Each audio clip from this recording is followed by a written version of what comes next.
De quel pays aimeriez-vous être? Répétez. Où veux-tu voyager? Je veux aller vers Azrieli. Non. De quel pays aimeriez-vous être? D'où venez-vous? De Chine. De Chine, je rêve.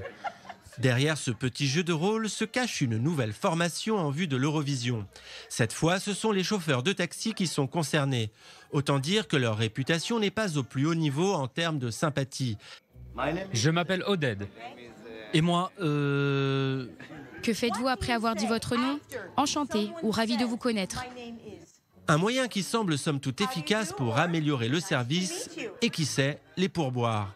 Ces conducteurs font tous partie de la société Get Taxi et c'est en association avec la société de cours d'anglais Berlitz que cette formation a pu voir le jour.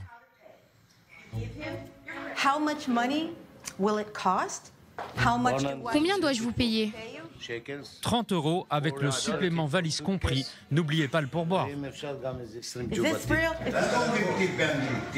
Il ne s'agit pas seulement de grappiller davantage de pourboires, mais aussi d'offrir un accueil avenant aux clients. Nous avons rencontré Shlomo, un nouveau chauffeur de taxi. Après ce premier cours, nous sommes partis faire une petite balade.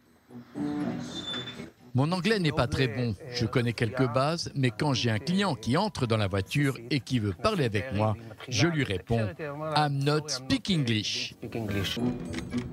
De nombreux autres chauffeurs connaissent cette difficulté.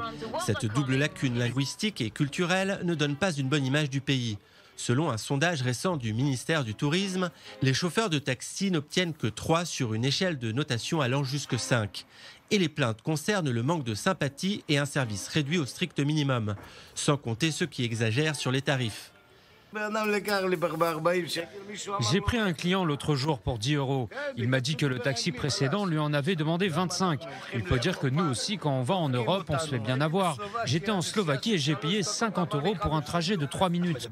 Certains ont même installé un logiciel de traduction dans leur voiture afin de faciliter la communication.